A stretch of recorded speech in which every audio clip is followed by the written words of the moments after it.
మా దేవా మా ప్రభా మరొకసారి ముక్కంలో రావటానికి నీ వాక్యాన్ని మేము కలిసి ధ్యానం చేసుకోవడానికి ఇచ్చిన కృపగా మీకు వందనాలు చెల్లిస్తున్నాం ప్రభా. పోయినసారి వచ్చినప్పుడు యోసేపు మరియమ్మల గురించి మేము విన్నాం తండ్రి, కొన్ని పాఠాలు నేర్చుకున్నాం. మరి ఈరోజు ప్రభా నీ భక్తుడి యొక్క జీవితాన్ని నుంచి, దావీదు గారి జీవితాన్ని నుంచి కొన్ని పాఠాలు నేర్చుకోవాలని ఆశపడుతున్నాం. నేను వారి జీవితాల్లో జరిగినటువంటి విషయాల్ని వాక్యంలో మాకు ఇచ్చారంటే దాంట్లోంచి మేము నేర్చుకోవాలని, నాయన వరుస క్రమంలో చదువుకుంటూ దాంట్లోంచి మేము పాఠాలు నేర్చుకోవడానికి మీరు మాకు సహాయం చేయమని యేసు నామములో ప్రార్థన చేయించున్నాం తండ్రి. అవును, నేను ప్రార్థనలో చెప్పినట్లుగా ఈరోజు దావీదు గారి జీవితంలోంచి ఓ పాఠాన్ని నేర్చుకోవడానికి ప్రయత్నం చేద్దాం. అయితే దావీదు గారి జీవితంలోంచి నేర్చుకోకముందు కొన్ని ప్రశ్నలు. ఈ ప్రశ్నలు ఎందుకు అడుగుతున్నానంటే, మరి ఎందుకు చదువుతున్నాం ఈ వాక్యం, దావీదు గారి జీవితం నుంచి మనం నేర్చుకునే పాఠం ఏంటి అది తెలియటానికి, అంటే మీకు ఇంట్రెస్ట్ కలగడానికి, మీకు ఆసక్తి కలగడానికి ఈ అంశం గురించి ఈరోజు మనం నేర్చుకోబోతున్నాం అని తెలియటానికి అంశం ఏంటో మీకు ముందు చిన్న పరిచయం చేస్తాను. ఏంటంటే, నేను యేసు ప్రభువుని అంగీకరించాను, నేను రక్షణ అనుభవంలోకి వచ్చాను, ఆత్మీయంగా గడుస్తుంది, కానీ నేను పాపంలో పడిపోయాను. ఇప్పుడు నా పరిస్థితి ఏంటి? దేవుడు నన్ను వదిలేస్తాడా? నేను అలాగే ఒకవేళ చచ్చిపోతానా? నేను రక్షణ కోల్పోతానా? నేను నరకానికి వెళ్ళిపోతానా? ఇలాంటి భయాలు ఉంటాయి కొంతమందికి. మరి కొంతమంది ఏమనుకుంటారంటే, అలా ఏం కాదు, నేను రక్షింపబడ్డాను కదా, ఎలా జీవించినా పర్లేదు, దేవుడు నన్ను పరలోకానికి తీసుకెళ్తాడు, ఎట్లా అయినా ఆయన మాట తప్పేవాడు కాదు కదా అని ఆలోచించేవాళ్ళు మరికొంతమంది. మరి ఈ రెండిట్లో ఏది వాస్తవం, ఏది మనం నేర్చుకోగలిగేటువంటి పాఠం, ఇది మనం తెలుసుకోవాల్సిన ప్రయత్నం. ఇంకొంతమంది ఏమని అడుగుతారంటే, ఏమండి ఒక వ్యక్తి విశ్వాసి, ఆ వ్యక్తి పడిపోతాడా? పడిపోతే అతను విశ్వాసేనా అసలు? ఇది మరికొంతమందికి ఉండేటువంటి ప్రశ్న. ఈ ప్రశ్నలకి ఈరోజు మనం సాక్షాత్తు దావీదు జీవితాన్ని నుంచి నేర్చుకోబోతున్నాం.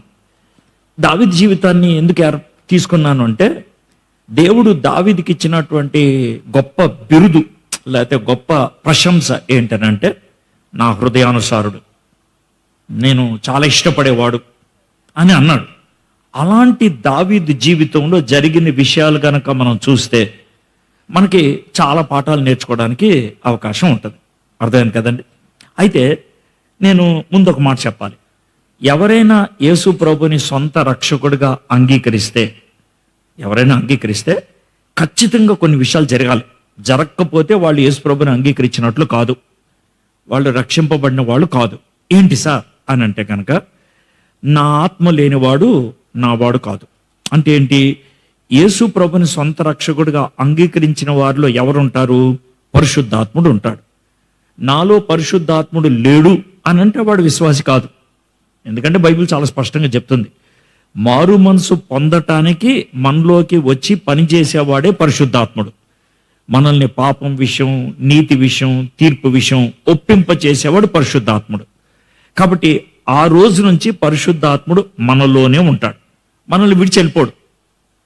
అయితే పరిశుద్ధాత్ముడు మనలో ఉంటాడు కాబట్టి మనం ఒకవేళ పాపం చేయాలి అనుకుంటే ఆయన వద్దంటాడు, లా నుండి వద్దంటాడు.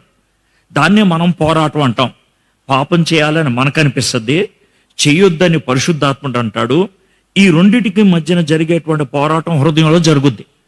ఒకవేళ ఆ పోరాటంలో మనం ఓడిపోయి పరిశుద్ధాత్ముడి మాట కాదని పాపం చేస్తే పరిశుద్ధాత్ముడు మనల్ని వదిలేసి వెళ్ళిపోడు.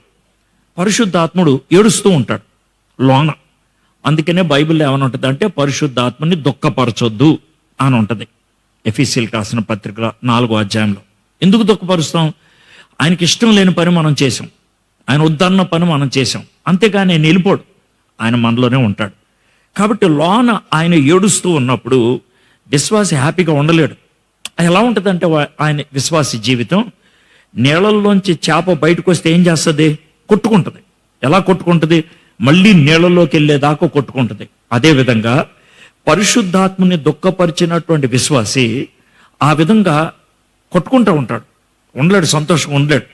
పరిశుద్ధాత్ముడు లోన్ నుంచి మనల్ని ఒత్తిడి కలిగిస్తూ ఉంటాడు. నువ్వు వెనక్కి వచ్చేయాలి, నువ్వు వెనక్కి వచ్చేయాలి, నువ్వు వెనక్కి వచ్చేయాలి. అదే అవిశ్వాసి పాపం చేశాడు అనుకోండి, వాడికి ఆ బాధ ఉండదు. విశ్వాసి పాపం చేస్తే, విశ్వాసి తప్పు చేస్తే లోన్ నుంచి ఆ ఒత్తిడి కలుగుతూ ఉంటుంది. కాబట్టి నాకు ఆ ఒత్తిడి లేదండి, పాపం చేసిన తర్వాత కూడా నాకు బాగానే అనిపిస్తుందండి అని అంటే నువ్వు బహుశా విశ్వాసి కాదేమో, నీలో పరిశుద్ధాత్ముడు లేడేమో, నువ్వు ఉన్నాడు అనుకున్నావేమో, నేను మారుమనసు పొందాను అనుకున్నావేమో. ఇది మొదటి విషయం. రెండో విషయం ఏంటంటే, మనం యేసు ప్రభుని సొంత రక్షకుడిగా అంగీకరించగానే బైబిల్లో ఉన్నటువంటి ఖచ్చితమైన మాటలు ఏంటనంటే, యేసు ప్రభు వారు అన్నారు, నీ పేరు నా అరిచేతిలో చెక్కుకున్నాను. మీరు ఎలా చెప్పేస్తున్నారు అంటే, ఇది మాకు తెలుసండి అని. వెరీ గుడ్, నేనేం కల్పించి చెప్పట్లేదు, రైట్. కాబట్టి యేసు ప్రభు వారి యొక్క అరిచేతిలో నా పేరు చెక్కున్నప్పుడు, నేను పాపం చేసి దూరంకి వెళ్ళినప్పుడు, నా పేరును చూసినప్పుడు ఆయనకేం కలుగుద్ది? దుఃఖం కలుగుద్ది, బాధ కలుగుద్ది. కాబట్టి మనం తప్పిపోయిన పరిస్థితుల్లోంచి వెనక్కి లాక్కు రావడానికి ఆయన సాయశక్తిలో కృషి చేస్తాడు. ఆయన అన్ని విధాల ప్రయత్నం చేస్తాడు. ఎలా ప్రయత్నం చేస్తాడు? పరిశుద్ధాత్ముడు ద్వారా మనలో ఒప్పుదల కలిగించడానికి ప్రయత్నం చేస్తాడు. ఇది మొదటిది. దానికి పనవట్లేదు అనుకో, ఇలాంటి మీటింగులకు తీసుకొచ్చి, లేదా మీ దగ్గరికి ఎవరన్నా దేవుని సేవకుని తీసుకొచ్చి వాళ్ళు మాట్లాడే మాటలు మీ హృదయానికి తాకేటట్లు చేస్తాడు. ఇప్పుడు నేను మాట్లాడుతున్నప్పుడు జరిగేది అదే. ఏం జరుగుద్ది అని అంటే కనుక, నేను కానీ ఎవరైనా వాక్యం చెప్తున్నప్పుడు మీ జీవితంలో జరిగే విషయాలు ఇక్కడ ప్రస్తావించడం, మీ జీవితంలో ఉన్నటువంటి పరిస్థితుల్లో ఇక్కడ ఎవరో ఒకళ్ళు చెప్పడం, అది మీ హృదయంలో ఏంటిది నా గురించి మాట్లాడుతున్నట్టుంది అని అనిపించడం, ఆ విధంగా తప్పు తెలుసుకొని వెనక్కి రావడం జరుగుద్ది. ఇది రెండో పద్ధతి. ఈ రెండు పద్ధతికి పని అవ్వలేదు అనుకోండి, దేవుడు మూడో పనిలోకి వెళ్తాడు. ఏం పని చేస్తాడంటే మిమ్మల్ని కొడతాడు. సార్ దేవుడు కొడతాడంటే కొడతాడు. ఎలా కొడతాడు? నీకు జబ్బు రావచ్చు, లేకపోతే నీకు నష్టం కలగవచ్చు, లేదా నీకు ఎదురు దెబ్బ తగలవచ్చు. అలాగా నువ్వు వింటావేమో అని ప్రయత్నం చేస్తాడు. ఒకవేళ అది కూడా జరగలేదు అనుకోండి, మీ ఇంట్లో ఎవరినో ఒకరిని చంపేయచ్చు. సార్ అది కూడా జరుగుద్ది అంటే జరగవచ్చు, జరగవచ్చు. ఇంట్లో ఎవరినో ఒకరిని చంపేయచ్చు. సార్ ఏంటి సార్ అంత ఘోరంగా మాడుతానంటే, నేను ఉదాహరణ చెప్తాను. నేను ముందు స్టోరీలా చెప్తానా, తర్వాత మీకు చెప్తాను. ఎవరినో ఒకరిని చంపేయచ్చు. ఎందుకు అని అంటే, మీరంటే దేవుడికి అంత ఇష్టం. ఎందుకంటే మీ పేరు జీవగ్రంథంలో రాశాడు, మీలో పరిశుద్ధాత్మను పెట్టాడు, తర్వాత ఏమో అరిచేతులు ఆయన పేరు రాసుకున్నాడు. కాబట్టి నిన్ను వదులుకోలేడు. కాబట్టి నిన్ను వెనక్కి తీసుకురావడానికి ఎక్కడ దాకా నేను వెళ్ళిపోతాడు, ఎక్కడ దాకా నిన్ను వదులుకోలేడు. కాబట్టి విశ్వాసి తప్పు చేస్తే, విశ్వాసి పాపం చేస్తే వెనక్కి రాకపోతే తగిలే దెబ్బల ఘోరం, చాలా ఘోరం. మీకు బైబిల్లోంచి ఉదాహరణ చెప్పాలంటే, సంసోను దేవుని చేత ఏర్పాటు చేయబడినవాడు. దేవుడు సంసోన్ తన అమ్మాయిల జోలికి వెళ్ళొద్దురా అన్నాడు. ఊకే వెళ్తా ఉంటే దేవుడు ఏం చేశాడు? కొట్టాడు వెనలా. చివరికి ఎక్కడ దాకా వెళ్ళాడంటే కళ్ళు గుడ్లు పీకేసి, మీకు అర్థమవుతుందా? గుడ్లు పీకేసి చేతులకి కాళ్ళకి గొలుసులు కట్టేసి, శత్రువులు అర్థమైంది, చేతిలో పప్పు రుబ్బు పెట్టి రొబ్బరా అని చెప్పి అంత భయంకరమైన స్థితికి వెళ్తే అప్పుడు మనోడికి బుద్ధి వచ్చి, అయ్యో నేను తప్పు చేశాను అంటే దేవుడు క్షమించి, అర్థమైందా, దేవుడు క్షమించి అప్పుడు చంపేశాడు. ఎందుకు చంపేశాడు సార్ అంటే, ఆడు బతుకుంటే మళ్ళీ వెనకెళ్తాడని చంపేసి పరలోకంలో తీసుకెళ్ళిపోయాడని. ఆయన పరలోకంలోకి వెళ్ళాడంటే హెబ్రీయులకు రాసిన పత్రిక 11వ అధ్యాయం 31వ వచనంలో సంసోను పేరు విశ్వాస వీరుల యొక్క పేరులో పట్టిలో ఉంది. కాబట్టి అర్థమైంది కదండి. కాబట్టి దేవుని యందు విశ్వాసం ఉంచినటువంటి బిడ్డలు, మారు మనసు పొందిన వాళ్ళు తప్పు చేస్తే, పొరపాటు చేస్తే దేవుడు వెనక్కి తీసుకురావడానికి అన్ని విధాల ప్రయత్నం చేస్తాడు. ఇది పరిచయం. ఇప్పుడు మనం దావీదు గురించి చూడబోతున్నాం. దావీదు గారు మనకి తెలిసి, అంటే బైబిల్లో మనకి ఇచ్చినటువంటి చరిత్ర ప్రకారం దావీదు గారు 70 ఏళ్ళు బతికాడు. ఎన్నేళ్ళు? 70 ఏళ్ళు. 70 ఏళ్లలో మనకి తెలిసి 4 సార్లు పాపంలో పడిపోయాడు. 4 సార్లు పడిపోయాడు. ఈరోజు మనం అందుట్లో ఒక సందర్భాన్ని చూస్తాం. మనం ఒక సందర్భాన్ని 4 చూడం, కానీ ఆ 4 ఏంటో మీకు చెప్పేస్తాను. మొట్టమొదటిది ఏంటంటే, దావీదు గారు దేవుడితో కనెక్షన్ తెంపేసుకొని, దేవుడితో ఉండాల్సినటువంటి బంధాన్ని తెంపేసుకొని, దేవుడు ఏర్పరిచిన సౌలుని చంపడానికి వెళ్ళాడు. వెళ్తే దేవుడికి కోపం వచ్చి ఏం చేశాడంటే, వాళ్ళ భార్యని వాళ్ళ పిల్లల్ని ఎవరో ఎత్తుకెళ్ళిపోయేటట్లు చేశాడు. ఎత్తుకెళ్ళిపోయారు. అప్పుడు బుద్ధి వచ్చి దేవుడిని దగ్గరకు వచ్చి క్షమాపణ అడిగి వెనక్కి తెచ్చుకున్నాడు. ఇది మొదటిది. రెండోది, ఆయన దేవుడితో మళ్ళీ కనెక్షన్ కొంచెం తెంపేసుకొని కాస్త గర్వం వచ్చి మంచి పనే చేద్దాం అనుకున్నాడు. మందసాన్ని ఊర్లో తీసుకొచ్చి పెట్టేద్దాం అనుకున్నాడు. మందసాన్ని ఊర్లోకి తీసుకొచ్చి పెట్టేద్దాం, నా సింహాసనం పక్కన ఉంటే కనుక అందరూ కూడా మందసాన్ని చూడటానికి వస్తారు, దాంతోపాటు నన్ను కూడా సలం కొడతారనేసి మందసాన్ని పక్క తెచ్చి పెట్టుకుందాం అని అనుకున్నాడు. అయితే ఈ ప్రయత్నంలో దేవుడు చెప్పిన పద్ధతులను వదిలేశాడు. కహాతీలు మాత్రమే మందసం మొయ్యాలి, అది కూడా భుజాల మీద మొయ్యాలి. ఈయనేం చేశాడు, ఎద్దుల బండి ఒకటి తీసుకొచ్చి దాని మీద మందసం పెట్టించాడు. అలా చేయకూడదు, పద్ధతి అది. అందుకనే ఒక వ్యక్తి చచ్చిపోయాడు, ఉజ్జా అనేవాడు చచ్చిపోయాడు. అప్పుడు బుద్ధి వచ్చింది దావీదుకి. ఒకడు చచ్చిపోతే బుద్ధి వచ్చింది. అప్పుడు ప్రభువా నన్ను క్షమించని కహాతీలతో మోయించాడు. ఇది రెండోది. మూడోది, నేను అందరికీ తెలిసిన విషయం ఏంటంటే, యుద్ధానికి వెళ్ళాల్సినోడు వెళ్ళాలి, చేయాల్సిన పని చేయలేదు. చేయాల్సిన పని ఎప్పుడైతే చెయ్యమో చేయకూడని పని చేస్తాం. తర్వాత ఏం చేశాడు, మేడ మీద తిరుగుతూ ఉంటే ఒక అమ్మాయి స్నానం చేస్తూ ఉంటే చూసి ఆ అమ్మాయితో వ్యభిచారం చేశాడు.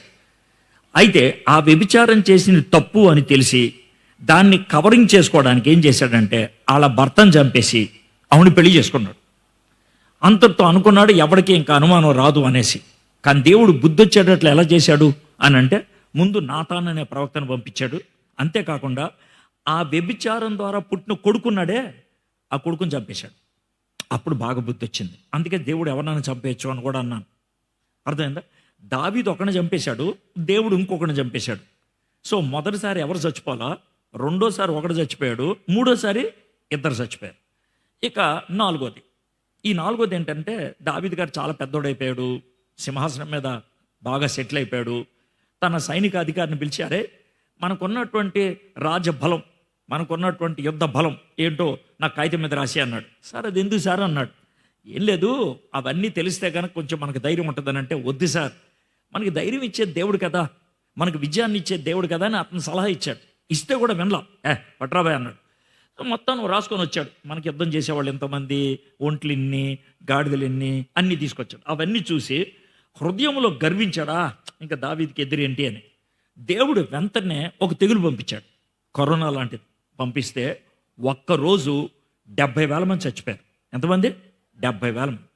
అప్పుడు మనోడికి బుద్ధి వచ్చింది దావీదుకి. మీకు అర్థమైంది కదా. 4 సందర్భాలు మనకి దావీదు గురించి ఉన్నది. మొదటిసారి ఎవరు చచ్చిపోవాలా, రెండోసారి ఒకడు చచ్చిపోయాడు, మూడోసారి ఇద్దరు చచ్చిపోయారు, నాలుగోసారి 70,000 మంది చచ్చిపోయారు. దావీదుని వదులుకోవడానికి దేవుడు ఇష్టం లేక చేసినటువంటి పని ఇది. అర్థమైందా? సో ఇది మొత్తం దావీదు జీవితం సంక్షిప్తంగా పడిపోవటం గురించి చెప్పాను. అయితే దావీదు మొదటిసారి పడిపోయినటువంటి సందర్భం ఉందే, ఆ సందర్భం బ్యాక్గ్రౌండ్ మీకు చెప్పుకుంటా వెళ్తాను, కథలాగా చెప్పుకుంటూ వెళ్తాను. ఓకే. దావీదు గారు మొట్టమొదటిసారి పడిపోయినప్పుడు ఆయన వయసు రమారమి 27, 28 ఏళ్ళు. 27, 28 ఏళ్ళు. 27, 28 ఏళ్ల వయసు ముందు ఏమేమి జరిగినాయో మీకు చిన్న చిన్న సన్నివేశాల దాకా చెప్తాను, మీకు కథల్లాగా చెప్తాను. ఆ తర్వాత 27 ఏళ్ళప్పుడు ఆయన పడిపోయాడే, ఆ పడిపోవడం ఎలా జరిగిందో మీకు చెప్తాను. తర్వాత పడిపోయిన తర్వాత ఎంత దూరం వెళ్ళిపోయాడో చెప్తాను.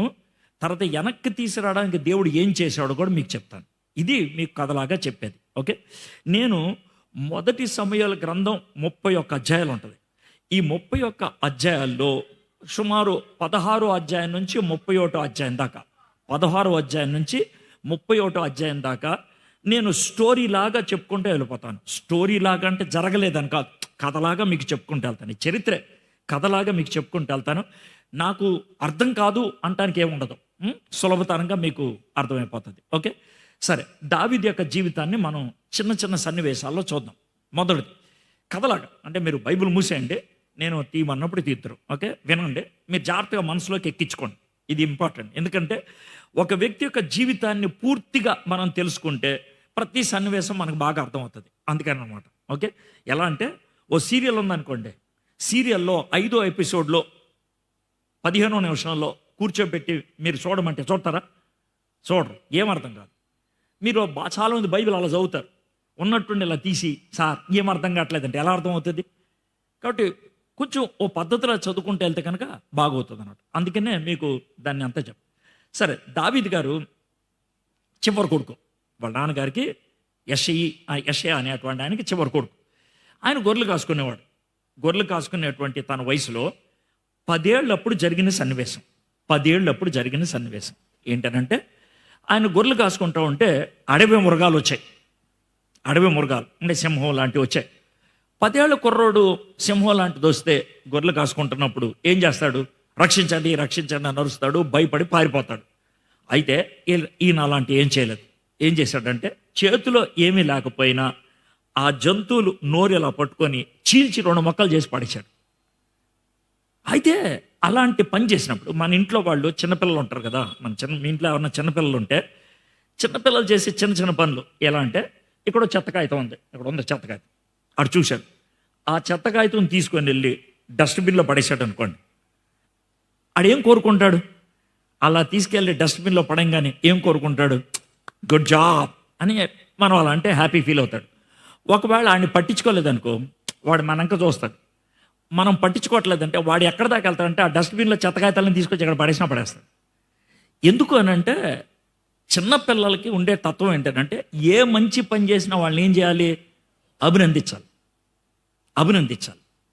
ఇది చిన్నపిల్లల తత్వమే కాదు, పెద్దోళ్ళు కూడా. ఇప్పుడు అయ్యగారు ఉన్నారు కదా, మోజ్ గారు, ఈ 3 రోజులు మీటింగ్లు పెట్టారు. ఈ 3 రోజులు ఇంత పెద్ద మీటింగ్ పెట్టినప్పుడు కనీసం 30-40 మంది అయినా సాయం చేసి ఉంటారు. ఈ 30-40 మంది పేర్లు ఆయన చెప్పి, అర్థమైందా? నీ పేరు చెప్పలేదనుకో, నీకేమలా ఉంటుంది? మొహం మాడుద్ది కదా, కనీసం నా పేరు చెప్పలేదని అంటాం కదా.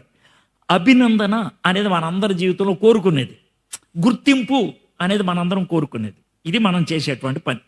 అది లేకపోతే కనుక మన జీవితం హ్యాపీగా ఉండదు. కానీ జాగ్రత్త వినండి. ఎందుకు చెప్తున్నానంటే, మీ జీవితంలో ఎలాంటి జరుగుంటేమో. 10 ఏళ్ల దావీదు అడవి మృగాల్ని చంపేస్తే చప్పట్లు కొట్టేవాడు ఎవడు లేడు. అయినా ఫీల్ అవ్వలేదు ఆయన. అయినా ఫీల్ అవ్వలేదు. నేనేమంటానంటే, మీలో కొంతమంది ఎందుకు మీరు కోపగించుకుంటున్నారు, ఎందుకు చిరాకున్నారు, ఎందుకు మొహం మార్చుకున్నారంటే ఏం చెప్పంటారు? సార్, కష్టపడి ఈ మొక్కలన్నీ నేనే పెట్టాను, నా పేరు చెప్పలేదు సార్. ఇదంతా ఊడ్చాను నేను, నా పేరు చెప్పలేదు సార్.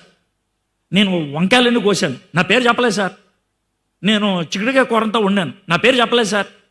మీరు ఒక చిన్న గుర్తింపు పొందలేదని కింద మీద ఫీల్ అవుతారు. దావీదు 10 ఏళ్ల కుర్రోడు 2 అడవి మృగాలను చంపేస్తే తను ఎవడో చప్పట్లు కొట్టలేడు, కానీ ఆయన పడుచుకోలేదు. ఇది చిన్నప్పుడు జరిగిన విషయం. ఓకే, ఒక సన్నివేశం అయిపోయింది. రెండో సన్నివేశం, దావీదు వయసు 16 ఏళ్ళు. ఇప్పుడు దావీదు వయసు 16 ఏళ్ళు. ఈ 16 ఏళ్ళప్పుడు జరిగింది ఏంటనంటే, మనోడు అడవిలో మామూలుగా అదే గొర్రెలు బాసుకుంటా ఉన్నాడు. ఎవడో వచ్చాడు, పరిగెత్తుకుంటూ వచ్చాడు. అరే దావీదో అని పిలిచాడు. ఏంట్రా, మీ నాన్న అర్జెంట్ రమ్మన్నాడు రా. ఏమైంది? ఎవరో ఒక పెద్ద ఆయన వచ్చాడు రా, గడ్డం ఉంది, సామేలు అంట. సామేలు గారు వచ్చారా? ఏంటంట?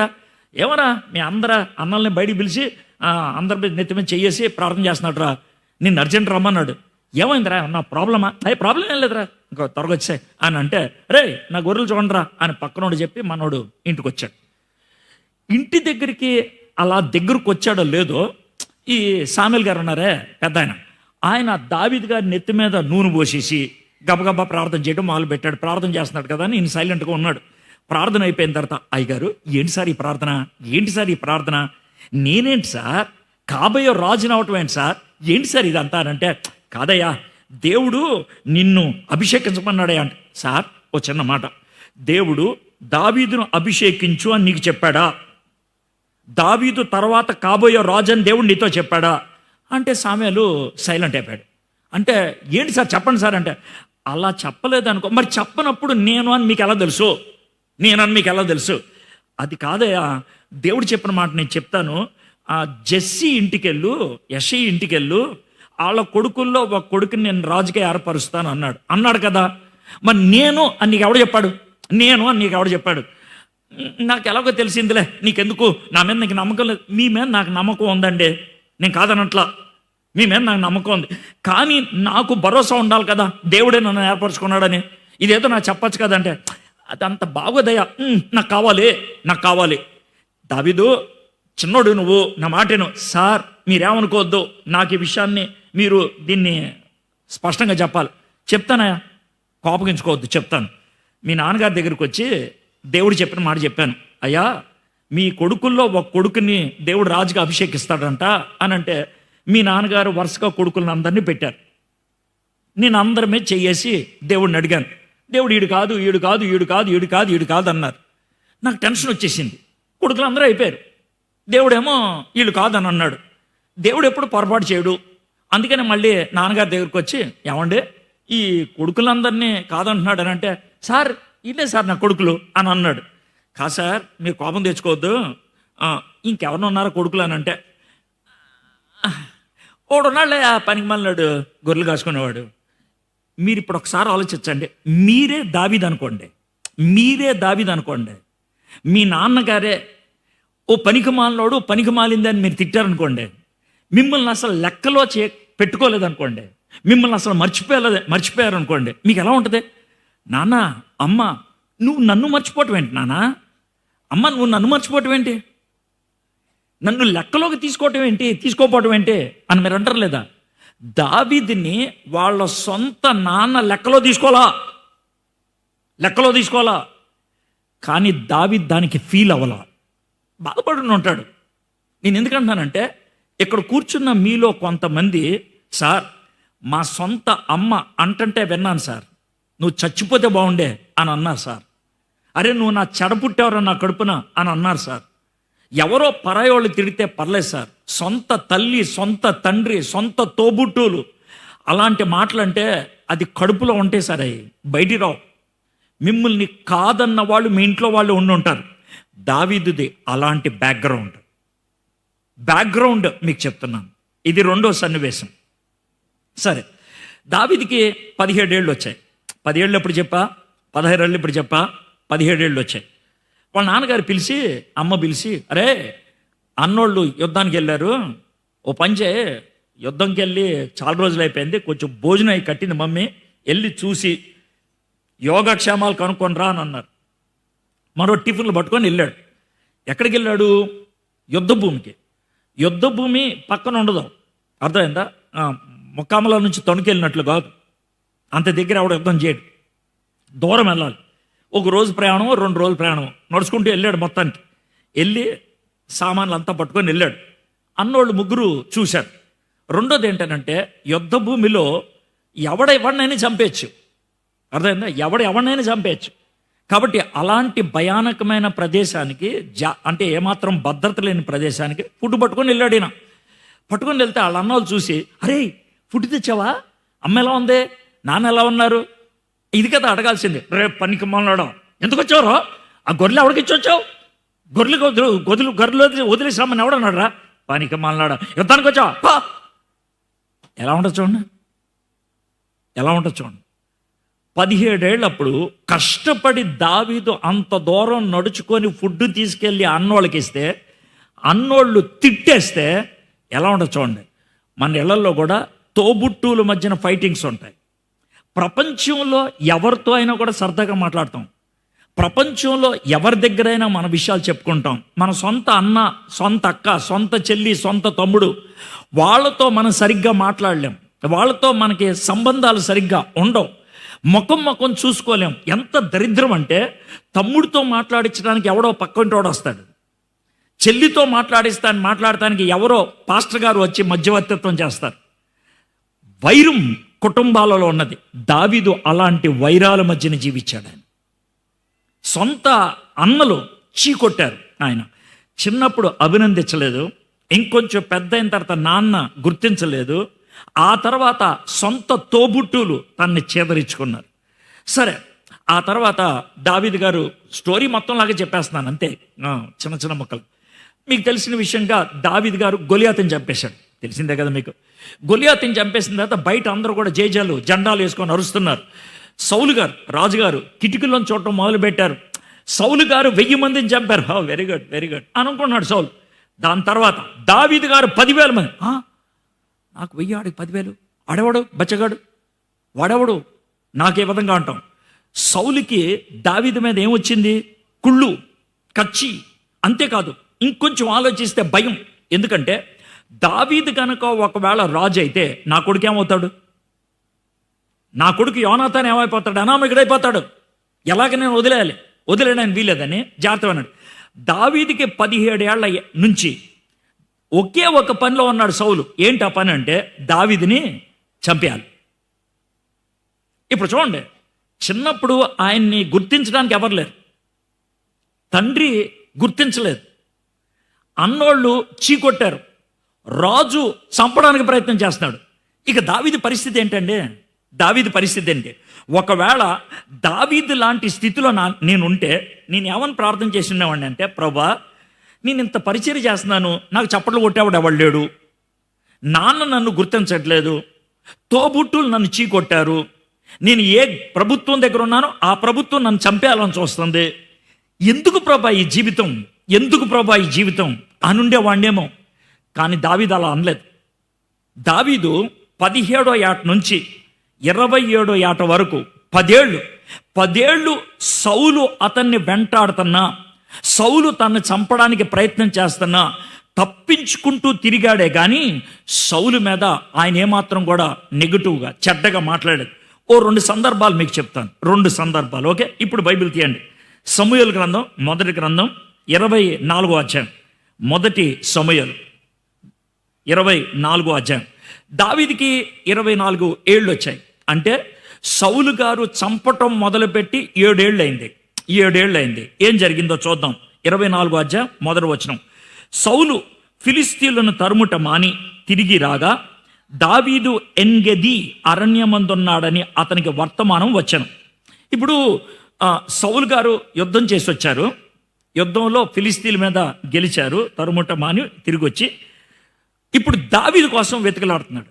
ఈ దావీదు ఎన్గెది అనేది ఒక ప్రదేశం, ఓ పెద్ద గుహ. జాగ్రత్త వినండి, ఓ పెద్ద గుహ. గుహ అంటే ఏంటి తెలుసా? రాయి ఉంటుంది, లోన సొరంగంలాగా ఉంటుంది. ఎంత పెద్ద గుహ అంటే ఆ గుహ, ఒకవేళ గుహలో 500-600 మంది లోన ఉన్నా కూడా కనబడరు. 500-600 మంది లోన ఉన్నా కూడా కనబడరు. ఎంత పెద్దగా ఉంటుందో చూడండి గుహ. పెద్ద గుహ ఉన్నది. గుహలో చల్లగా ఉంటుంది, బయట ఎండగా ఉంటుంది, గుహలోకి వెళ్ళేప్పటికీ చల్లగా ఉంటుంది. గుహలో నీళ్లు ఉంటాయి, అర్థమైందా? ఆ గుహలో పైన పెద్ద రాయిలాగా ఉంటుంది కాబట్టి చల్లగా ఉంటుంది. దావీదు గారు ఆ గుహలో ఉన్నాడని, ఆ గుహ దగ్గర ఉన్నాడని సౌలు గారికి తెలిసింది. అప్పుడు సౌలు ఇశ్రాయేలీయుల అందరిలో నుండి 3000 మందిని ఏర్పరచుకొని, ఎంతమందిని?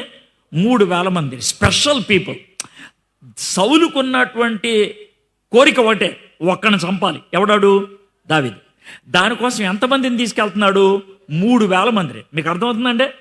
3000 మందిని తీసుకొని వెళ్తా ఉన్నాడు. ఏర్పరచుకొని వచ్చి కొండమేకులకు వాసములగు శిలాపర్వతం మీద దావీదును అతని జనులను వెదుగుటకై బయలుదేరాడు. సరే, ఈయన బయలుదేరాడు. ఇది రోజుల ప్రయాణం, 2-3 రోజుల ప్రయాణం.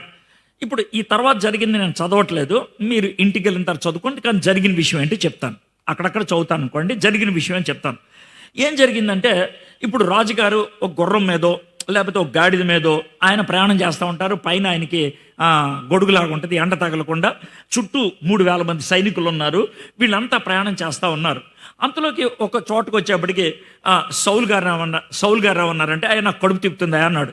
కడుపు తిప్పుతుందంటే ఇప్పుడు ఏం చేయాలి? ఇది పరిస్థితి. వాళ్ళు గబగబా ఏమన్నారంటే, ఒక చిన్న గుహలాగా ఉన్నది సార్, ఆ గుహలోకి వెళ్ళండి, ఆ గుహలో ఈ నీళ్లు తీసుకొని వెళ్ళి పని ముగించుకోండి వచ్చేయండి అన్నాడు. అంటే టాయిలెట్కి వెళ్ళాడు ఆయన, పచ్చి భాషలో చెప్పాలంటే వెళ్ళాడు. ఇది పట్టుకొని వెళ్ళిపోయాడు. అంటే బాటిల్ గదలనుకో చొమ్ము పట్టుకొని వెళ్ళిపోయాడు. అది ఆయన చేసిన పని. ఆయన లోనికి వెళ్ళాడు. సార్ మేము బయట కాపలా కాస్తామండి అని అన్నారు. ఆయన లోనికి వెళ్ళి కూర్చున్నాడు. ఆయన చేసిన పని ఏంటి? కూర్చున్నాడు. ఆయనకి పైన రాజుగారి వస్త్రం ఉంటుంది కదా, ఆ వస్త్రాన్ని ఇలా పరుచుకొని కూర్చున్నాడు. ఇప్పుడు విషయం ఏంటంటే, ఈయన ముందు ఆ గుహలో కూర్చున్నాడు, వెనక ఆ గుహ వెనకలేడా దావీదు ఉన్నాడు. అది ఈయన తెలీదు ఎవరికి? సౌలుకి. దావీదు గారు ఒక్కళ్ళే లేరు. దావీదు గారి దగ్గర ఒక 200-300 మంది ఉన్నారు. ఆయన కాపలా కాసేవాళ్ళు 200-300 మంది ఆయన వర్గం వాళ్ళు ఉన్నారు, వాళ్ళ వెనకాల ఉన్నారు. ఆ వర్గంలో ఒకడు దావీదు దగ్గరికి వచ్చి, దావీదు గారు, దేవుడు మీకు వాగ్దానం ఇచ్చాడు గుర్తుందా అన్నాడు. ఏంటనంటే, నీ శత్రువుల్ని నీ కాళ్ళ దగ్గర తీసుకొస్తానన్నాడు కదా, ఇదిగో వచ్చేసాడు కాళ్ళ దగ్గర. నువ్వు పని చేయి, వెళ్ళి వెనక నుంచి ఒక దెబ్బ వేసావనుకో సౌలు చచ్చిపోతాడు, నీ గొడవ బాద్దాయి అని అన్నాడు. అని అంటే అసే నోర్మై అని తిట్టి, దావీదు చేసిన పని ఏంటంటే, ఇప్పుడు సౌలు గారు కూర్చున్నాడు కదా, ఇలాగా కూర్చుంటే దగ్గరికి వెళ్ళాడు. దగ్గరికి వెళ్ళి దుఃఖం అనిపించింది. ఎందుకంటే ఆయన చెయ్యబోయేటువంటి పని తనకు బాధ కలిగించింది. ఏం చేశాడు ఇంతకీ అంత దుఃఖం కలగడానికంటే, రాజుగారి పైన వేసుకునేటువంటి ఆ బట్ట ఉంటుంది కదా, ఆ బట్ట ఇలా పరిచాడు కదా, ఆ బట్టని చివర ఈ మూల ఇలా కత్తిరించాడు, చిన్న మొక్క కత్తిరించాడు. చిన్న మొక్క కత్తిరించాడు. కత్తిరించి తీసుకొని వచ్చాడు. అది కత్తిరించినందుకు బాధపడ్డాడు ఆయన. అది ఎలా ఉంటుందంటే, నీకు పెళ్ళి అవుతుంది అనుకోండి, నీ పెళ్ళికి పైన వెయ్యిలు వేస్తారు కదా, వెయ్యిలు ఎవడన్నా కత్తిరిస్తే అంత కోపం వస్తుంది మీకు. అలాగనమాట. అలాగా చివరి మొక్క కత్తిరించాడు దావీదు. మొక్క కత్తిరించేసి బయటికి వెళ్ళిపోయాడు. బయటికి వెళ్ళి రాజా అని అరిచాడు. సౌలు వెంటనే గుర్తుపట్టాడు, అరే దావీదు స్వరమని. దావీదు, రాజా నువ్వు అన్నది కరెక్టే, నేనే దావీదుని. రాజా ఇది చూడండి. అరే నా చివరే ఎప్పుడు కత్తిరించావు? రాజా నువ్వు కూర్చున్నప్పుడు వెనక నుంచి కత్తిరించావు. నీకు ఒక మాట చెప్పంటావా? మీరు ఒక ప్రశ్న జవాబు చెప్పండి. మీ బట్ట కత్తిరించడం సులభమా, పేక్ కోసేయడం సులభమా? పేక్ కోసేయడం సులభం. నేను చాలా సులభంగా మిమ్మల్ని చంపేయగలను. కానీ ఒక్క మాట చెప్తున్నాను, నేను మిమ్మల్ని చంపను. నేను మిమ్మల్ని ఎందుకు చంపుతాను? నేను చంపను. 12వ వచనం చూడండి. యెహోవా నా విషయమై పగ తీర్చును కానీ నేను నిన్ను చంపను. నీకును నాకును మధ్యన యెహోవా న్యాయము తీర్చును. యెహోవా నా విషయమై పగ తీర్చును కానీ నేను నిన్ను చంపను. నేను నిన్ను చంపను రాజా, నేను చంపను అని అన్నాడు. అయితే చివరికి 21వ వచనం చూడండి. అంతటా దావీదును సౌలును ప్రమాణము చేశాను. కౌగిలించుకున్నాడు, ముద్దు పెట్టుకున్నాడు. అంటే ఊరినే జస్ట్ చూపించాను. మీరు అధ్యాయం అంతా స్టోరీలా చదువుకుంటూ వెళ్ళారనుకోండి, బాగుంటుంది. వాళ్ళిద్దరు మాట్లాడుకున్నారు.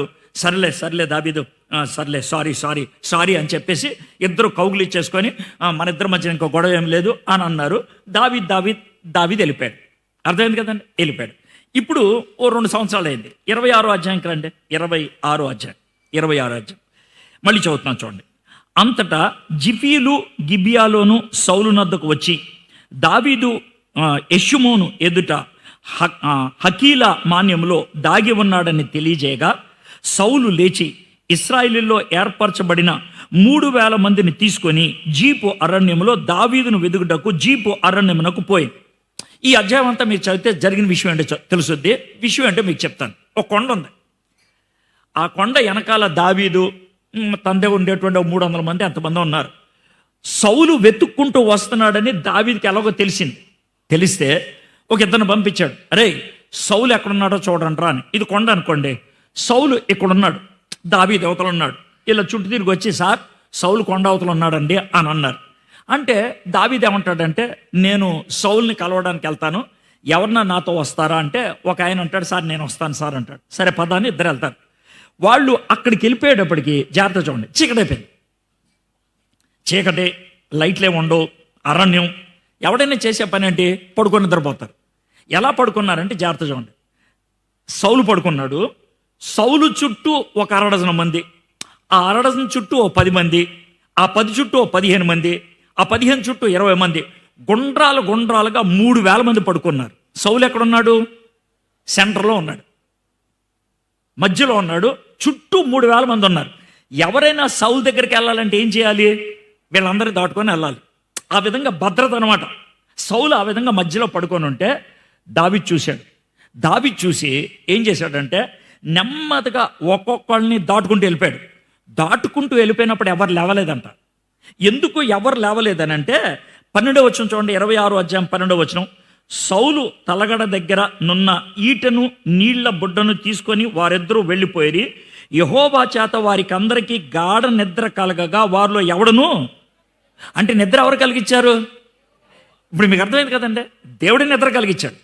దేవుడు నిద్ర కలిగించాడు కాబట్టి ఎవరు లేవలేదు. స్టోరీ చూడండి ఎంత ఖతర్నాక్ ఉందో. అర్థమైందా? మనోడు సౌలు దగ్గరకు వచ్చి నుంచున్నాడు. ఎవరు? దావీదు, తనతో పాటు ఉన్నటువంటి ఇంకొక కుర్రోడు నుంచొని ఉంటే పక్కనున్నవాడున్నాడే, అడి పేరు అభిషా. వాడేమంటాడంటే, అయ్యా దావీదు అంటాడు. ఏంట్రా? సార్ మీరు ఎలాగో సౌలు గారిని చంపడానికి ఇష్టపడరు. అవును, చంపరం సార్. మీరేమనుకోనంటే మీరు అనంటే నేను వేసేస్తానంటాడు. మీరు అనంటే నేను వేసేస్తాను, నేను చంపేస్తాను అని అంటే చైనవర్మై అని ఆయన్ని తిట్టి, ఆయన చేసిన పని ఏంటనంటే పడుకున్నప్పుడు పక్కన నీళ్లు బుడ్డోడు పెట్టుకుంటారు కదా, అది భద్రత కోసం ఈట పెట్టుకుంటారు కదా. ఈట అంటే జావలిన్ లాగా ఉంటుంది, పొడుగు రాడ్డు ఉండి చివర పొద్దునగా ఉంటుంది. అది ఆ 2 పట్టుకుని వెళ్ళిపోయాడు. ఎవరు? దావీదు. వెళ్ళిపోయి ఈ 3,000 మందిని దాటేసి అవతలకి వెళ్ళి రాజా అని అరిశాడు. గొప్పక్కన అందరు లేచాడు అని లేచాడు. దావీదు చేతిలో ఈట ఉన్నదే, నీళ్లు బొడ్డు ఉంది. అరే రాజుగారిది అదే రాజుగా. అవును అవును రాజా, ఒక మాట చెప్పు, దీంతో నిన్ను పొడి చేసడం నా పెద్ద కష్టమా? పెద్ద కష్టమా? నిన్ను చంపేస్తే కూడా ఎవడికి తెలిసేది కాదు. కానీ నీకెవడు చెప్పాడు నేను నీ శత్రువునని? నీకెవడు చెప్పాడు నేను నిన్ను చంపుతానని? నీకెవడు చెప్పాడు నీ వెనకాల నేనున్నానని?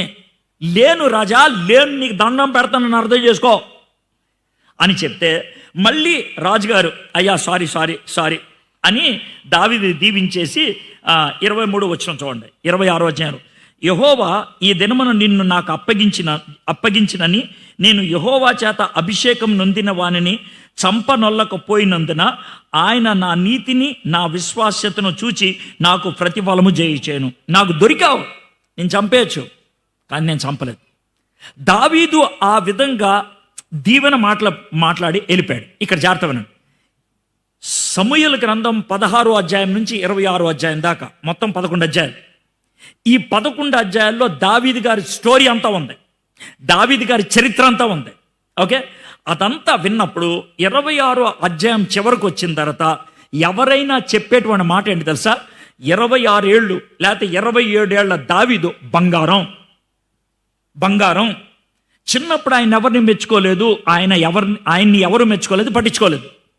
సొంత నాన్న చీకొట్టాడు, ఆయన పట్టించుకోలేదు. సొంత అన్నలు తన్ని పట్టించుకోలేదు, ఆయన ఏమనలేదు. రాజుగారు చంపడానికి పూనుకున్నారు, ఆయన పట్టించుకోలేదు. రాజుగారు 2-3 సార్లు దొరికారు, అయినా చంపలేదు. రాజుగారిని చంపడానికి అన్ని విషయాల సాధ్యమయ్యేది, కానీ చంపలేదు. బంగారం. మీకు విషయం తెలుసా? దావీదు గారు మొత్తం 73 కీర్తనలు రాశారు. ఎన్ని? 73. ఇంకో 28 రాశారేమో అని అనుమానం. 73 అయితే కనుక ఖచ్చితంగా పైన ఉంటాయన్నమాట దావీదు కీర్తనని. 73 కీర్తనలు. ఈ 73 కీర్తనలో నేను లెక్కేస్తే ఈ టైంకి ఏది సమూయేలు గ్రంథం 26వ అధ్యాయం దగ్గరకు వచ్చేప్పటికి 16 కీర్తనలు రాశాడు ఆయన. 16 కీర్తనలు రాశాడు ఆయన. అందులో గొప్ప కీర్తనలు ఏంటి తెలుసా? యెహోవా నా కాపరి, నాకు లేమి కలుగుదు. అది అప్పటికి అయిపోయింది. నువ్వు నా బండ, నువ్వు నా కోట 18వ కీర్తన అయిపోయింది. ఆ కీర్తనలు కూడా రాశాడు. దేవుడితో చక్కటి సంబంధం ఉన్నటువంటి వ్యక్తి, పాటలు పాడితే దెయ్యాలు కూడా వెళ్ళిపోయేటువంటి గొప్ప శక్తివంతుడు, ఆత్మపూర్ణుడు దావీదు. బంగారం. ఇప్పుడు చూడండి, ఇంత పవిత్ర జీవితం జీవించే వ్యక్తి, ఇంత ఆత్మ ప్రేరణలో జీవించినటువంటి వ్యక్తి, ఇంతగా శక్తిని ప్రదర్శించినటువంటి వ్యక్తి 27వ అధ్యాయంలోకి వచ్చేప్పటికి ఏమైందో చూడండి. ఎందుకు చెప్తున్నాను తెలుసా? మీ జీవితంలో ఇలాంటి పరిస్థితి రావడానికి బాగుంటుంది, సాధ్యమవుతుంది. అంటే ఏంటంటే, ఈరోజు మీటింగ్లో ఉన్నాను, చాలా భక్తిభావంతో ఉన్నాను, మంచి వాక్యం విన్నాను, మంచి పాటలు విన్నాను, ఇంటికి వెళ్ళి 10 నిమిషాలు ప్రార్థన చేసుకున్నాను, చాలా బాగుంది. కానీ 2 రోజులు ఇది ఉంటుందా? ఒక రోజు ఇది ఉంటుందా? ఇలా విధంగా ఆత్మీయతలో నేను కొనసాగుతానా? ఎందుకు పడిపోతాను నేను? ప్రతిసారి మీటింగ్కి వచ్చినప్పుడు జరిగేది ఇదే. మీటింగ్లో ఉన్నప్పుడు పరలోకంలో ఉన్నట్లు ఉంటుంది. ఈ మీటింగ్ ఇంకో 2 రోజులు ఉంటే బాగుంటుంది. ఇంకొద్దిసేపు ఇలాగ కూర్చొని వాక్యం వింటే బాగుంటుందని ఉంటుంది. కానీ మీటింగ్ నుంచి ఇంటికి వెళ్తాను, 1 రోజు 2 రోజులు అవుద్ది, పడిపోతాను నేను. ఎందుకు ఇంత ఆత్మీయత నాలోకి వచ్చిన తర్వాత ఎందుకు పడిపోయాను నేను? ఇంత ఆత్మ ప్రేరణతో చప్పట్లు కొడుతూ పాటలు పాడినటువంటి నేను, ఆత్మ ప్రేరణతో నేను దేవుని స్తుతించిన నేను 2 రోజుల తర్వాత ఎందుకు పడిపోయాను నేను? ఇది మీకు వచ్చేటువంటి అనుమానం. దావీదు 26 సంవత్సరాలు దేవుడితో అద్భుతంగా గడిపాడు. ఆయన అడవి మృగాల్ని చేత్తో చీల్చిపడేశాడు, గొలియాతుని చంపేశాడు, రాజుగారు దొరికితే చంపకుండా వదిలేశాడు. అలాంటి వ్యక్తి 27వ అధ్యాయం చూడండి. తర్వాత దావీదు, నేను ఇక్కడ నిలుచుటం మంచిది కాదు, ఏదో ఒక దినము నేను సౌలు చేత నాశనమగుదును, నేను ఫిలిస్తీన్ల దేశంలోకి తప్పించుకొని పోవుదును. అప్పుడు సౌలు ఇశ్రాయేలీల సరిహద్దుల్లో నన్ను వెదుకుట మానుకొనును గనుక నేను అతని చేతిలో నుండి తప్పించుకొద్దునని అనుకొని. చివరి మాట చూడండి, అనుకొని. చివరి మాట ఏంటి? అనుకొని అంటే ఏంటి? ఎవరైనా చెప్పారా ఆయనకి? పోనీ ఈయన ఎవరికైనా చెప్పాడా? ఆయనతో ఎవరు చెప్పలా, ఆయన ఎవరికి చెప్పలా. తన హృదయంలో వచ్చిన ఆలోచన. ఏం ఆలోచన వచ్చింది? ఇంత భక్తి జీవితంలో ఉన్నటువంటి వ్యక్తికి ఏం ఆలోచన వచ్చింది? యెహోవా నా కాపరి, నాకు లేమి కలగదు అని కీర్తన రాసిన వాడికి ఏమొచ్చింది? నువ్వే నా బండ, నువ్వే నా కోట, నువ్వే నా ఆశ్రయదుర్గము అని పాట పాడిన వ్యక్తికి ఏమి ఆలోచన వచ్చింది? చూడండి మరోసారి.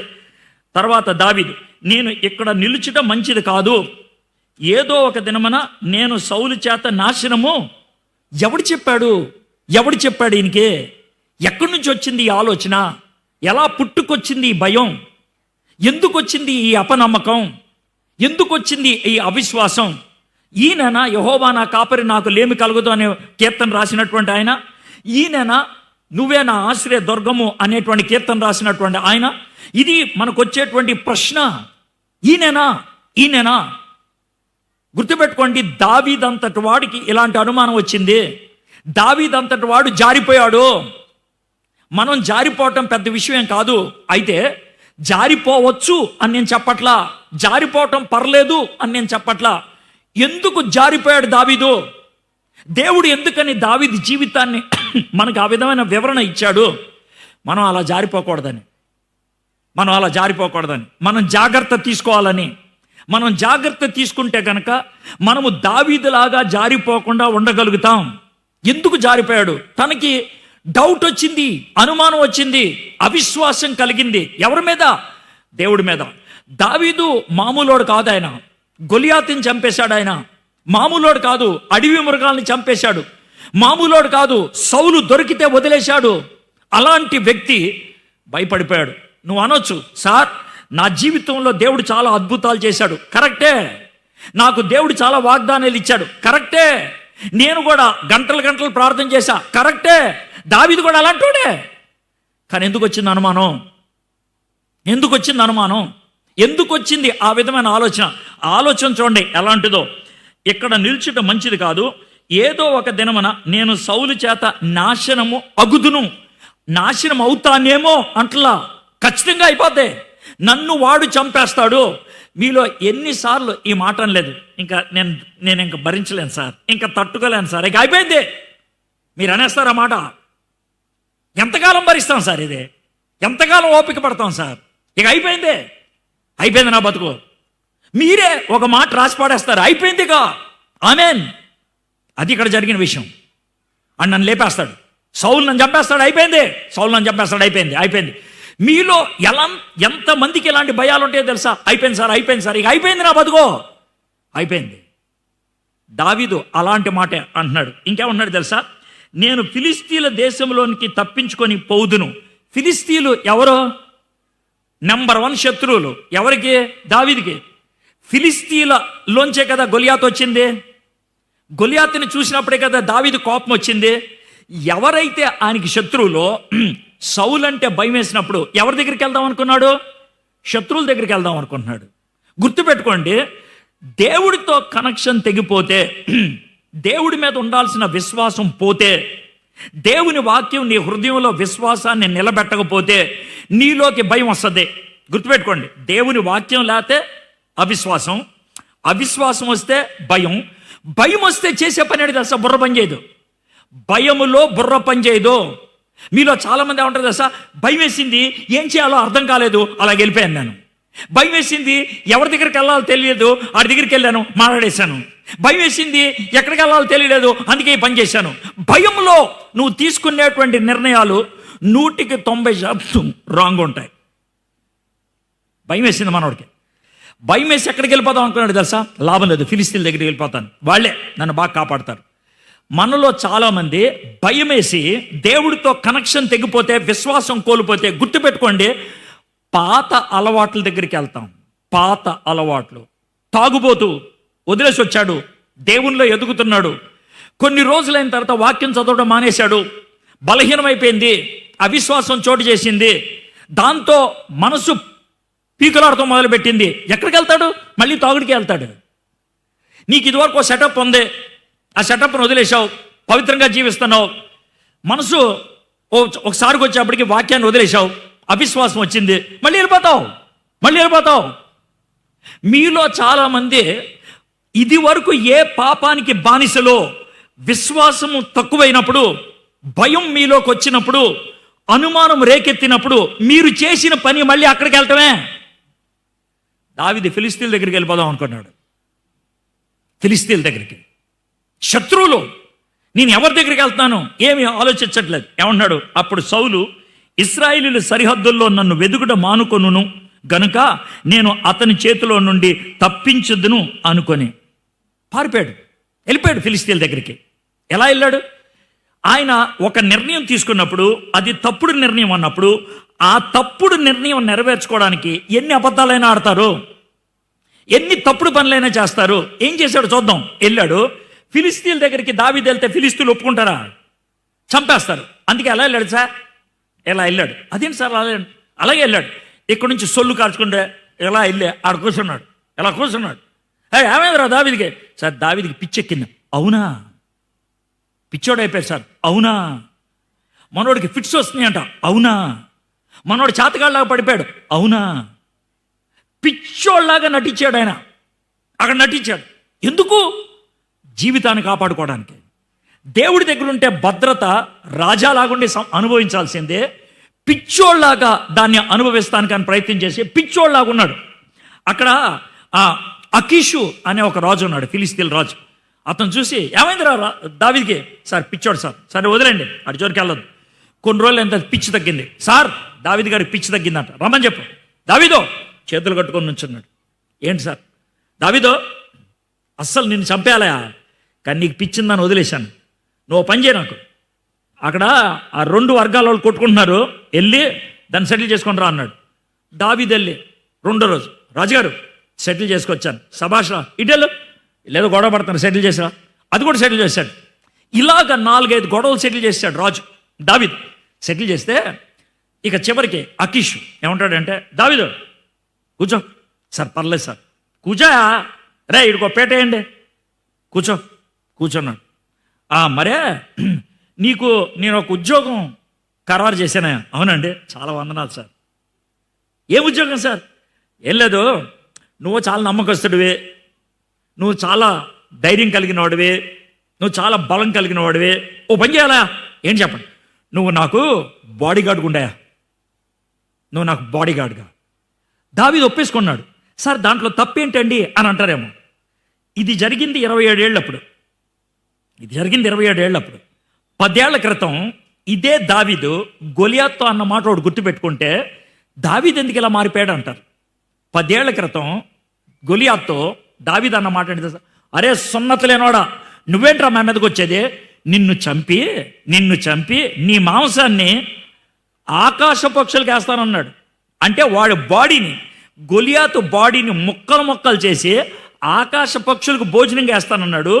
ఇప్పుడు అదే ఫిలిస్తీన్ రాజు దగ్గరకు వచ్చి నీ మీద ఏగ వాలకుండా చూస్తానంటున్నాడు. మీకు అర్థమైంది కదండి?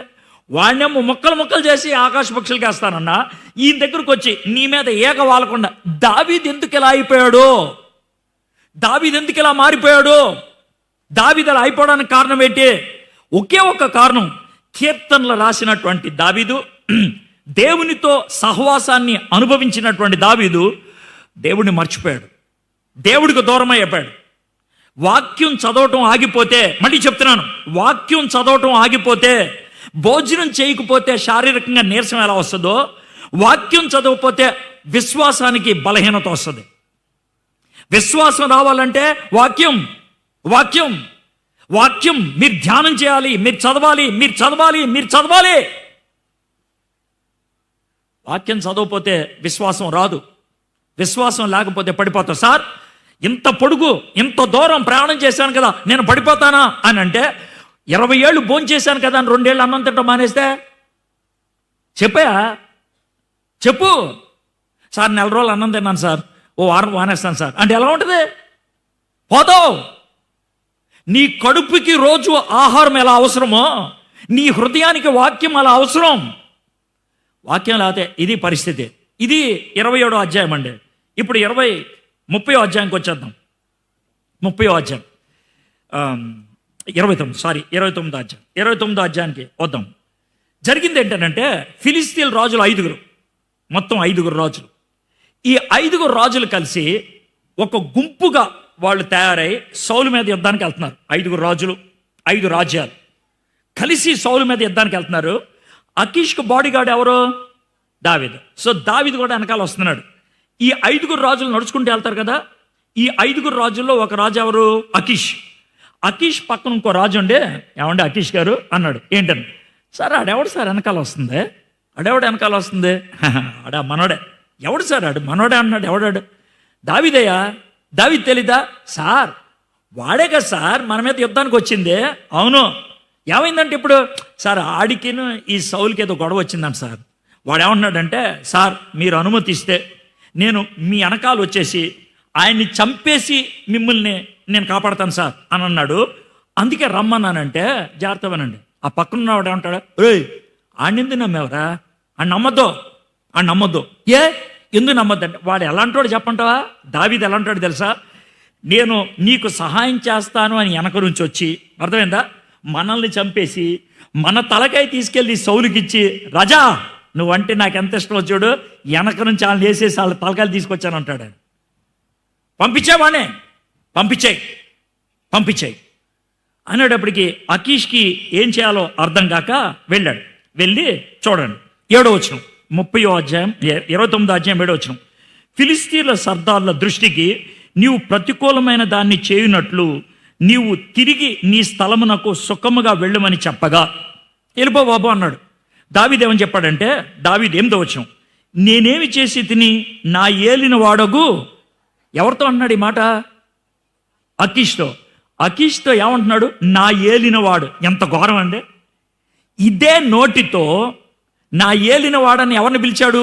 యెహోవా దేవుణ్ణి. ఇప్పుడు ఎవరిని పిలుస్తున్నాడు? ఎంత ఘోరం అండి! అదే నోటితో దేవుణ్ణి స్తుతించి, అదే నోటితో దేవుణ్ణి ఆరాధించి, అదే నోటితో శత్రు రాజు దగ్గరికి వెళ్ళి, నువ్వే నా ఏలినవాడివి, నువ్వే నా రాజువి. దేవునికి దూరం అయితే మనం ఎలాంటి పనులు చేస్తాం ఇక్కడ అర్థమవుతుంది. దేవునికి దూరం అయితే ఇంకేమంటున్నాడు? నీ శత్రువులతో. ఎవరు శత్రువులు? అకీష్ శత్రువు ఎవరో? సౌలు. నీ శత్రువులతో యుద్ధము చేయుటకే నేను రాకుండానట్లు. మీకు 2 సార్లు చూపించాను కదా దావీదు సౌలుతో ఏమన్నాడు? 24వ అధ్యాయంలో, 26వ అధ్యాయంలో, నేను నిన్ను చంపను, నీ జోలికి నేను రాను. ఇప్పుడు ఏం చేశాడు ఆయన? చంపడానికి వచ్చేసాడు ఆయన. ఎందుకు? దేవుడితో కనెక్షన్ పోయింది. దేవుడితో కనెక్షన్ పోతే, దేవుడితో సంబంధం పోతే, మనము ఏదైతే ప్రమాణం చేస్తామో దాన్నే చేస్తాం. ప్రభా నేను ప్రతిరోజు ప్రార్థన చేస్తా అంటావు, దేవుడితో కనెక్షన్ పోతే ప్రార్థన చేయవు. ప్రతిరోజు బైబిల్ చదువుతా అంటావు, దేవునితో సంబంధం పోతే బైబిల్ చదవో. ప్రభా నేను ఈ పాపం చేయను అని అంటావు, మళ్ళీ చేస్తావు. నేను సీరియల్స్ చూడను అంటావు, మళ్ళీ చూస్తావు. నేను ఫేస్బుక్లో రీల్స్ చూడను అంటావు, మళ్ళీ చూస్తావు. ఇది నువ్వు చేసే పని. నేను యూట్యూబ్లో పలానా వీడియోలు చూడను అంటావు, మళ్ళీ చూస్తావు. మనోడు వెళ్ళిపోయాడు. నీ శత్రువులతో యుద్ధము చేయటకై నేను రాకున్నట్లు నీ వద్దకు వచ్చిన దినము నుండి నేటి వరకు నీ దాసుడినైన నా యందు తప్పేమి కనబడినని అకీష్ను అడిగాను. దావీదు ఏమన్నాడు తెలుసా? నేను దాసుడిని, నీ కాళ్ళ దగ్గర పడుండే దాసుడిని నేను. ఎంత ఘోరమైన మాట చూడండి, నీ దాసుడిని నేను. అలాగా దీనంగా మాట్లాడుతూ ఉంటే అందుకు అకీష్, దేవదూత వలె నువ్వు నాకు దృష్టికి కనబడుచున్నావని నేను ఎరుగుదును, కానీ ఫిలిస్తీన్ల సర్దార్లు ఇతడు మనతో కూడా యుద్ధమునకు రాకూడదని చెప్పుచున్నారు. ఆడపిల్లల్ని వలలో వేసుకున్నప్పుడు అబ్బాయిలు అనే మాట ఏంటి తెలుసా? నువ్వు నాకు దేవదూత, నువ్వు నాకు ఏంజల్, నువ్వు నా బంగారం. ఇది ఆరంభంలో పడేటువంటి పదాలు. ఇక్కడ ఈడు కూడా అంటున్నాడు, నువ్వు నాకు దేవదూత వలె కనబడుతున్నావు. దేవదూత, ఏంజల్. అవసరం అయిపోయిన తర్వాత ఏమన్నాడు తెలుసా? సూర్యుడు ఉదయించ ముందే వెళ్ళిపోయి అక్కడి నుంచి. అది కూడా ఎంత మర్యాదగా గెట్అవుట్ అంట్లా. మరే నువ్వు ఏమనుకోవద్దు, పొద్దున్నే వెళ్ళిపోయా మళ్ళీ కనబడితే. అది కూడా ఎంత ఎటకారంగా ఏమన్నాడు తెలుసా? కాబట్టి 10వ వచనం, కాబట్టి ఉదయమున నీవును నీతో కూడా వచ్చిన నీ యజమానుని సేవకులను త్వరగా లేవలను. పొద్దున్న లేచిపోవాలమ్మా, అలారం పెట్టమంటే పెడతాను. పొద్దున్న లేచిపో. ఉదయమున లేచి తెల్లవారుగానే బయలుదేరి పోవలనని దావీదుకి, నీ ముఖం నాకు మళ్ళీ చూపించొద్దు. మనల్ని కాదనే వాళ్ళు ఎలా కాదంటారంటే బూతులు తిట్టేసి కొట్టేసి వెళ్ళిపోతే బాగానే ఉంటుంది. అలా అనరు. మరే సారీ, ఇంతకాలం నీతో ఉన్నాను, సారీ, ఇంతకాలం ప్రేమించినట్లు నేను నటించాను. యాక్చువల్గా చెప్పాలంటే నేను అంత మంచోడిని కాదు, నేను అంత మంచిదాన్ని కాదు, నువ్వు ఏమనుకోకుండా ప్లీజ్ నన్ను వదిలేసి వెళ్ళిపోయా. సారీ, సారీ, ఇంకెప్పుడు నాకు ఫోన్ చేయొద్దే, నాకు ఇంకెప్పుడు మాట్లాడొద్దే, బాయ్, థ్యాంక్ యూ. ఎలా ఉంది? మీకు జరిగినాయి ఇలాంటి? జరుగుతుంటాయి. దావీదుతో అకీషు వాడుకున్నంతసేపు వాడుకొని 16 నెలలు ఉన్నాడు. ఎంతకాలం? 16 నెలలు. సంవత్సరం మీద 4 నెలలు. 16 నెలలు వాడుకొని 16 నెలల తర్వాత please get up and get out. నీ ముఖం మళ్ళీ చూపించొద్దు, తెల్లారుజాము లేచిపో, సూర్యోదయానికి ముందే వెళ్ళిపో, నీ జనాన్నందరినీ తీసుకొని వెళ్ళిపో. చిన్నప్పుడు నాన్న చీకొట్టాడు, తర్వాత అన్నదమ్ములు చీకొట్టారు, తర్వాత రాజు చీకొట్టాడు, ఎవరి దగ్గరకో వెళ్తే వాడు చీకొట్టాడు. దావీదు వెనక్కి వెళ్ళిపోయాడు. 30వ అధ్యాయానికి వచ్చేద్దాం. 30వ అధ్యాయం. దావీదు ఇంటికి వెళ్దామని వెళ్ళిపోతున్నాడు. 3వ వచనం చదువుతున్నాను. 30వ అధ్యాయం. దావీదును అతని జనములను పట్టణంనకు వచ్చి అది కాల్చబడి ఉండుటయు తమ భార్యలను కుమారులను కుమార్తెలను చెరలోకి కొనిపోబడిటుండు చూచి ఇక ఏడ్చుటకు శక్తి లేకపోవునంత బిగ్గరగా ఇంటికి వచ్చేప్పటికి ఏమైందే? ఎవరో శత్రువులు వచ్చి భార్యని పిల్లల్ని ఎత్తుకొని వెళ్ళిపోయారు. ఇల్లంతా తగలబెట్టేశారు. ఏడ్చి ఏడ్చి ఏడ్చి శక్తి లేనంత పరిస్థితుల్లో కుప్పకూలిపోయారు అందరూ. 6వ వచనం చూడండి. 6వ వచనం. దావీదు మిక్కిలి దుఃఖపడిను మరియు తమ తమ కుమారులను బట్టి కుమార్తెలను బట్టి జనులందరికీ ప్రాణము విసిగినందున రాళ్ళు రువ్వి దావీదును చంపుదము రండని వారు చెప్పుకొనగా. ఇప్పుడు చూడండి, తనతో పాటు 300 మంది అన్నారు కదా. మనోడు ఏడుస్తూ ఉన్నాడు. ఏడుస్తూ ఉంటా, రే వేసేద్దాం, రే వేసేద్దాం, రే వేసేద్దాను అని మాటలు వినబడుతున్నాయి. తల పైకెత్తి చూశాడు. ఎవరో దావీదు ఏడుస్తూ చూస్తే ప్రతి వాడి చేతిలో రాయి ఉంది. 300 మంది చుట్టూ రాళ్ళు పట్టుకొని ఉన్నారు. రే ఏంట్రా, నీ వల్లనే నా భార్య పోయింది, నీ వల్లనే నా కొడుకు పోయాడు, నీ వల్లనే నా కూతురు పోయింది, చంపేస్తా అని రాళ్ళు పైకెత్తారు. ఇప్పుడు దావీదుకి ఎవరున్నారు? ఎవరు లేరు.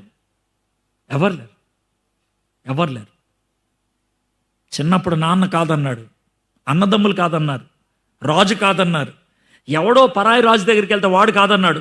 300 మంది చుట్టూ పెట్టుకొని వాళ్ళని అనుకుంటే వాళ్ళు కాదన్నారు. దావీదుకి ఎవరు లేరు. ఒక మాట చెప్తాను చూడండి.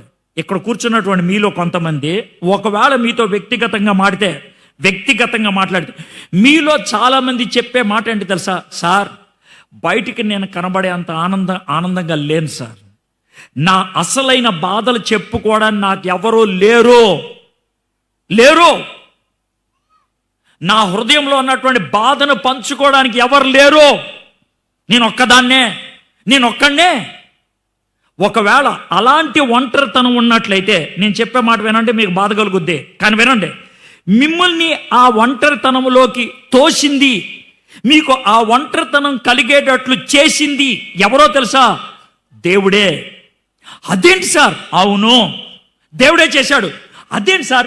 దేవుడు నాకు ఎవరైనా సహాయాన్ని ఇవ్వాలి కదా. ఎవడో ఎందుకు ఇవ్వడు సార్? ఎందుకు ఇవ్వడో చెప్తాను. ఎవరినైనా సహాయం ఇస్తే ఏం చేస్తావో చెప్తాను. ఎవరినైనా సహాయం ఇస్తే వాడి చుట్టూ తిరుగుతావు, దాని చుట్టూ తిరుగుతావు. మరి ఎవరు సహాయం లేకపోతే ఏం చేస్తావు?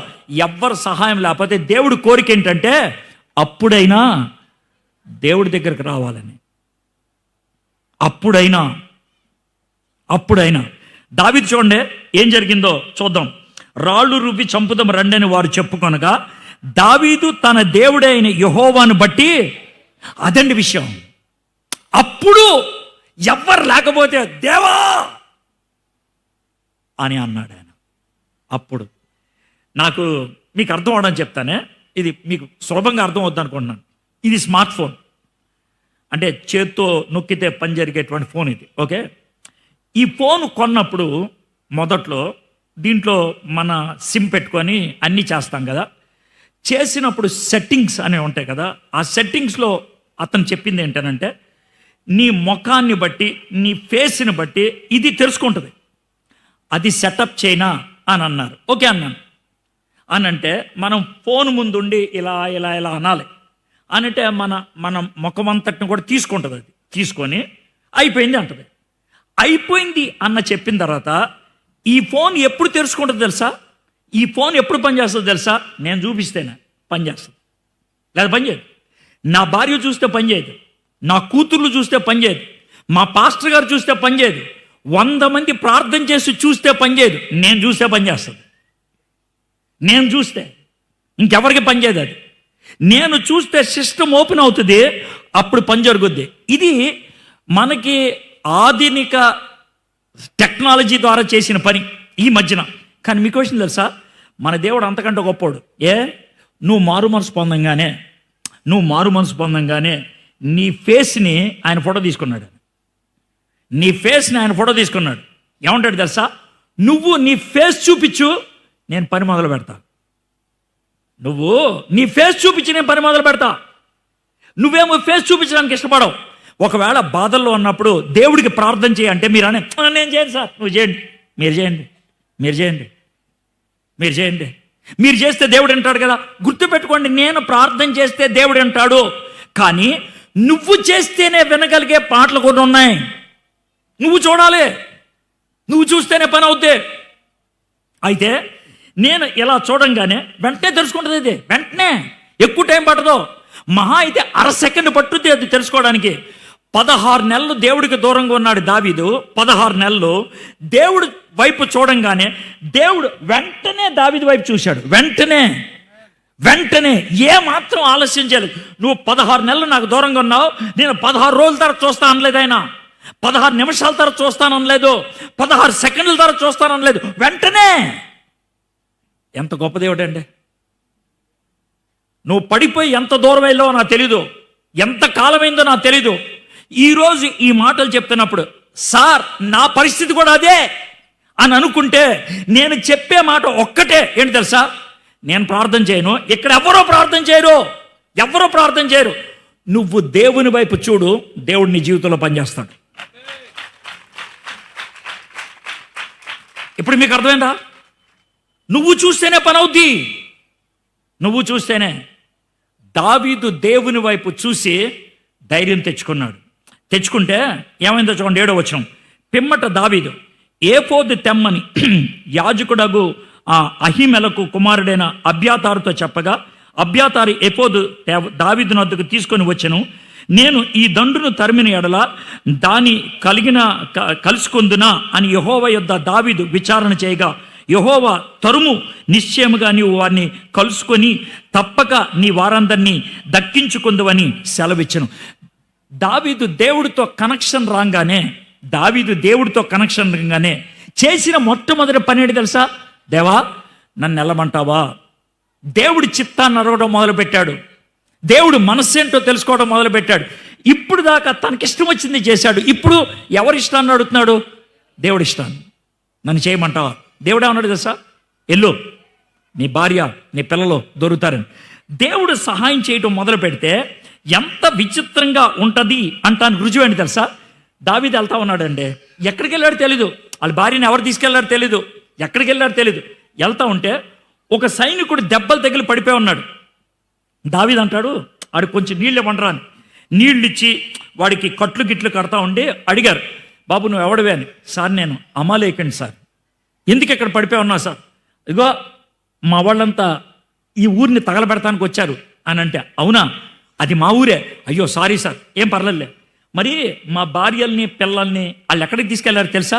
తెలుసు సార్, నాకు తెలుసు సార్. మమ్మల్ని అక్కడికి తీసుకెళ్తావా? తీసుకెళ్తాను సార్. కానీ ఒక చిన్న మాట సార్, చెప్పండి.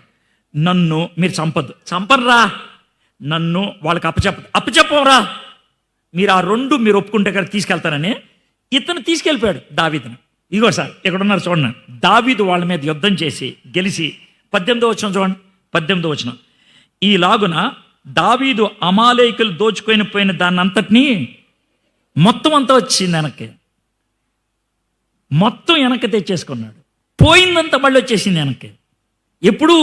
దేవుడితో కనెక్షన్ వచ్చినప్పుడు, దేవుడితో తిరిగి సంబంధం ఏర్పడినప్పుడు. కోల్పోయావా నువ్వు? నష్టం వచ్చిందా? దొంగతనం జరిగిందా? పగిలిపోయాయా? ఇరిగిపోయాయా?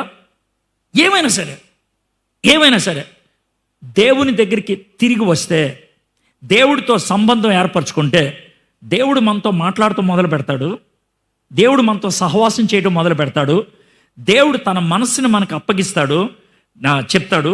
దేవుడు మనకి మార్గం సరళం చేస్తాడు, పోయిన దాన్ని తిరిగిస్తాడు ఆయన.